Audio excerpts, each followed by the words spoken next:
Good evening Europe, welcome for this new video about the Eurovision Song Contest. Salut à tous, c'est Vincent, vous êtes sur Vincent Quête. J'ai pas pu résister à ce rituel par lequel commence chaque show de l'Eurovision, vous l'aurez compris.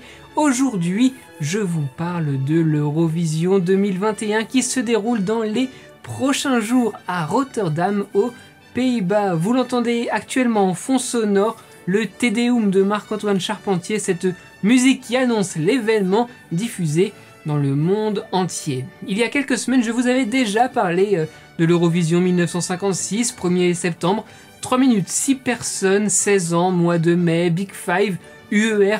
Si vous ne comprenez rien à tout ça, je vous conseille vraiment d'aller regarder cette vidéo. Je vous mets le lien en haut de l'écran et aussi dans la description, vous apprendrez plein de choses. Mais avant de regarder cette vidéo, je vous parle de l'édition 2021. Tiens, d'ailleurs, on va changer de fond derrière moi, ce sera bien mieux. Voilà, comme ça. C'est la 65e édition du concours, 2 ans après la dernière en Israël en raison de la pandémie, le Covid-19, qui a bien sûr modifié l'organisation de cette édition 2021. Ce qu'on retiendra le plus, les 3500 personnes seulement autorisées dans la salle pour chaque show. Des concerts d'ailleurs, il y en aura 9 et seuls 3 d'entre eux seront diffusés pour réserver vos soirées. Les demi-finales durent 2h15 et la grande finale c'est 3h45 de spectacle et de suspense. Cette année, 39 pays participent, les voici à côté de moi, ils seront tous présents à Rotterdam sauf Montaigne pour l'Australie qui ne viendra pas et ce sera la vidéo live on tape enregistrée dans les conditions du direct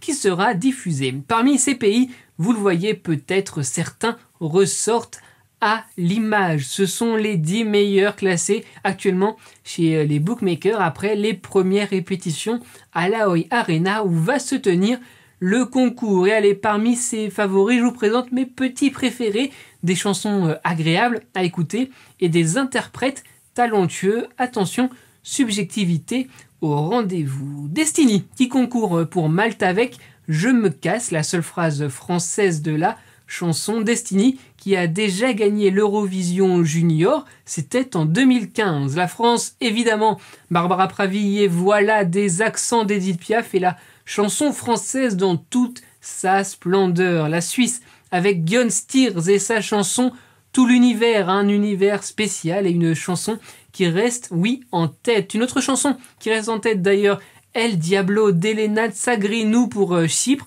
et avec les premières répétitions, une scénographie exceptionnelle et très belle. Dans un style complètement différent, l'Ukraine et le groupe Goa qui chante Chum. Quand les soirées vont reprendre, je pense qu'il faudra l'ajouter à vos playlists, c'est un petit conseil. Saint-Marin, évidemment, avec Zénith et peut-être Florida, avec Adrenalina, là aussi, vous avez la chanson en tête et c'est vraiment pas désagréable, là aussi, pour vos playlists. Quelques autres interprètes, la grecque Stefania avec Last Dance et une scénographie avec un fond vert, la croate Albina avec TikTok mais pas comme l'application, ou encore Blas Canto l'espagnol avec Voy a quedarme, une chanson extrêmement émouvante, et je vous recommande la version en anglais I'll Stay si vous ne comprenez pas l'espagnol. En France, l'Eurovision ce sera sur le canal 14 pour les 2 demi-finales en direct, donc sur Culture Box les mardis 18 et jeudi 20 mai, et la grande finale en direct sur France 2 avec au commentaire Laurence Boccolini pour sa grande première au concours et Stéphane Bern samedi 21h en direct pour soutenir donc Barbara Pravi. Et voilà, même si vous le savez, on ne peut pas voter pour son propre pays. Alors en attendant, je vous mets dans la description la playlist de l'édition 2021. C'est donc sur cela que se termine cette vidéo. Merci à tous d'avoir été au rendez-vous. La semaine prochaine, je vous l'avais promis, c'est un épisode spécial de questions de culture consacré à cette pépite qu'est l'Eurovision. Je vous attends donc nombreux. L'actu c'est sur Instagram, le fil info. Il y a aussi les réseaux sociaux. N'oubliez pas, vive l'Eurovision, soyez heureux, restez curieux.